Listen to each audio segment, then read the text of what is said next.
صالح سے میری دوستی اس وقت ہوئی تھی جب میں نے موت کے بعد یا زیادہ درست الفاظ میں فانی دنیا کے دھوکے سے نکل کر حقیقت کی دنیا میں قدم رکھا تھا۔ لوگ موت سے بہت ڈرتے ہیں، مگر میرے لیے موت ایک انتہائی خوشگوار تجربہ تھی۔ ملک الموت اسرائیل کا نام دنیا میں دہشت کی ایک علامت ہے، مگر میرے سامنے وہ ایک انتہائی خوبصورت شکل میں آئے تھے۔ انہوں نے بہت محبت اور شفقت سے میری شخصیت یعنی میری روح کو میرے جسم سے جدا کیا۔ میرا جسمانی وجود سابقہ دنیا میں رہ گیا اور میری اصل شخصیت کو انہوں نے اس نئی دنیا میں، جس کا نام عالم برزخ تھا، منتقل کر دیا۔ برزخ کا مطلب پردہ ہوتا ہے۔ ملک الموت کے ظاہر ہوتے ہی میرے اور پچھلی دنیا کے درمیان ایک پردہ حائل ہو گیا، جس کی بنا پر اس دنیا سے میرا رابطہ ختم ہو گیا تھا۔ میں نہیں جانتا کہ میری جدائی کے غم میں میرے اہل خانہ پر کیا گزر رہی تھی، لیکن مجھے یقین تھا کہ میری تربیت کی بنا پر وہ خدا کی رضا پر صابر و شاکر ہوں گے۔ میں اپنی اصل شخصیت سمیت اب ایک نئی دنیا میں تھا۔ یہ برزخ کی دنیا تھی۔ اس نئی دنیا میں ملک الموت اسرائیل نے مجھے جس شخص کے حوالے کیا وہ یہی صالح تھا۔ اس کے ساتھ بہت سے خوش شکل، خوش لباس، خوش گفتار فرشتے موجود تھے۔ ان سب کے ہاتھوں میں گلدستے، زبان پر مبارک بادیاں اور سلامتی کی دعائیں تھیں۔ مبارک سلامت کے اس ماحول میں وہ سب مل کر مجھے یقین دلا رہے تھے کہ آزمائش کے دن ختم اور جنت کی عظیم کامیابی کے دن شروع ہو گئے ہیں۔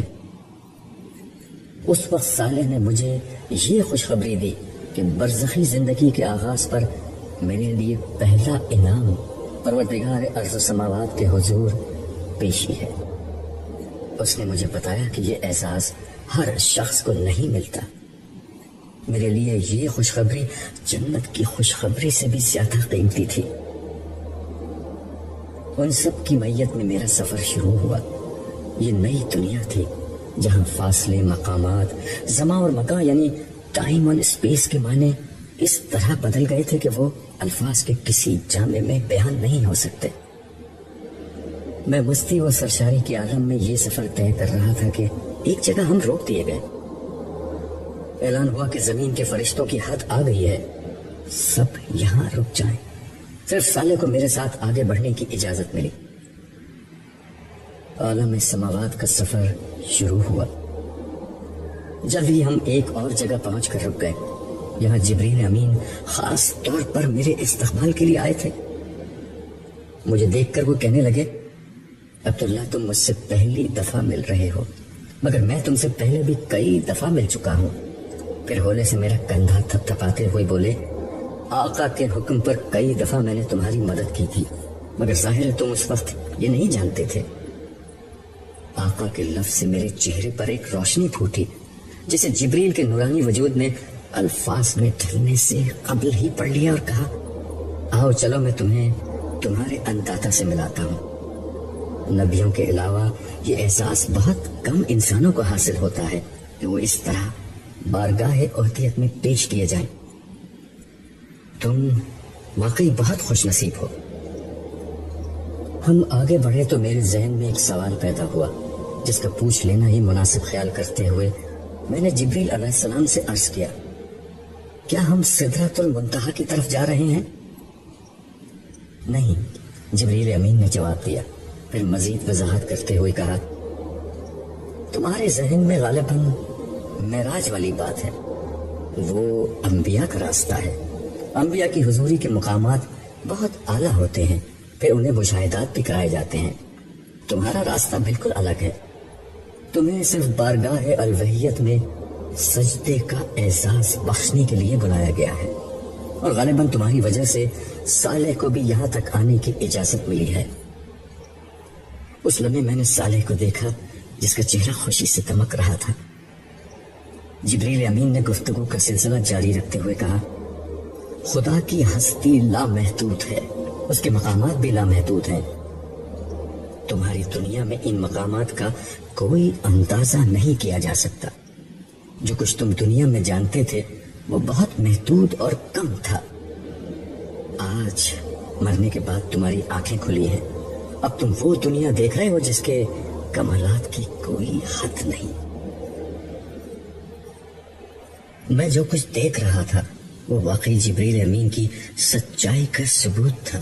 میں نے دل میں سوچا کہ اللہ کا شکر ہے کہ میں کفر و نافرمانی کے حال میں نہیں مرا، مگر نہ آنکھیں تو اس وقت بھی کھلتی مگر جو کچھ دیکھنے کو ملتا وہ بہت زیادہ برا اور بھیانک ہوتا۔ جبریل امین کی معیت میں ہم مختلف مراحل طے کرتے ہوئے حاملین عرش کے قریب پہنچے۔ یہاں نور، رنگ اور روشنی کا ایک ایسا حسین اور لطیف امتزاج چھایا ہوا تھا جو بیان کی گرفت سے باہر تھا۔ حاملین عرش کے سر جھکے ہوئے تھے، چہرے پر خشیت کا اثر اور طمانینت کا نور پھیلا ہوا تھا۔ جبریل امین نے بتایا پروردگار کی بارگاہ کا ہر حکم انہی فرشتوں کی وساطت سے نیچے جاتا اور نیچے والوں کا ہر فعل انہی کے ذریعے سے عالم کے پروردگار کے حضور پیش کیا جاتا ہے۔ میں قرب الہی کے اس مقام کو رشک بھری نظروں سے دیکھ رہا تھا۔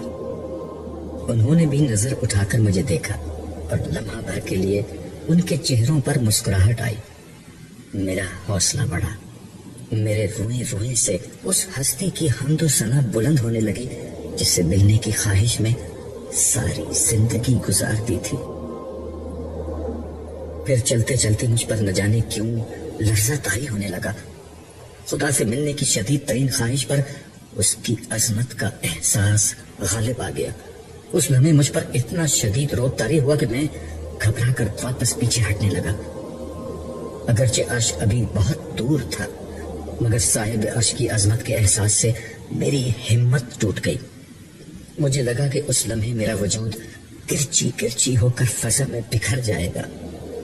شاید یہی ہوتا، مگر ایسے میں میرے کانوں میں جبریل امین کی آواز آئی، یہیں سجدے میں گر جاؤ، اس مقام سے آگے صرف انبیاء کرام جاتے ہیں۔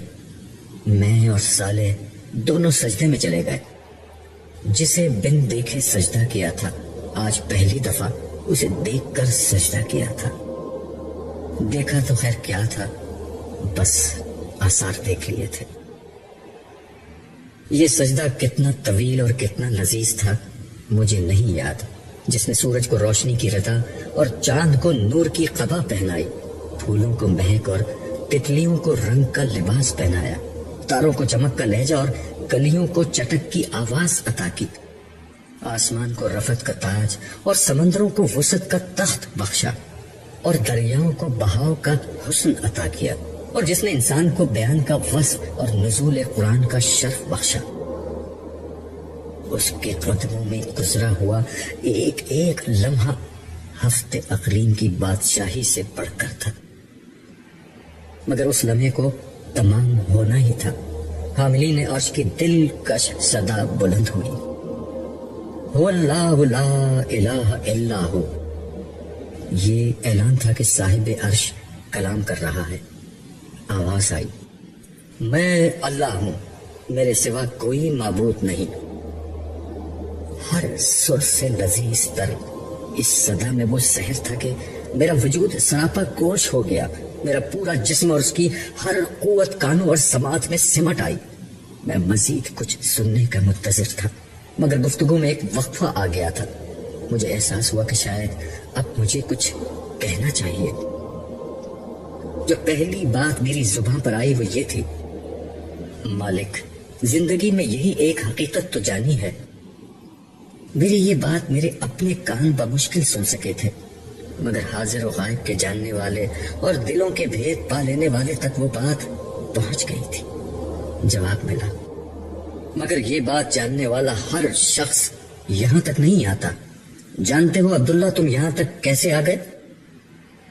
اس دفعہ میرے شہنشاہ کے لہجے کے جہو جلال میں اپنائیت کا رنگ جھلک رہا تھا۔ اس لیے کہ تمہاری زندگی کا مقصد لوگوں کو میرے بارے میں بتانا تھا، میری ملاقات سے خبردار کرنا تھا۔ تم نے میری یاد کو، میرے کام کو اپنی زندگی بنا لیا، یہ اس کا بدلہ ہے۔ آسمان و زمین کے مالک کی گفتگو اور آواز سنتے رہنا میری زندگی کی شدید ترین خواہش بن چکی تھی۔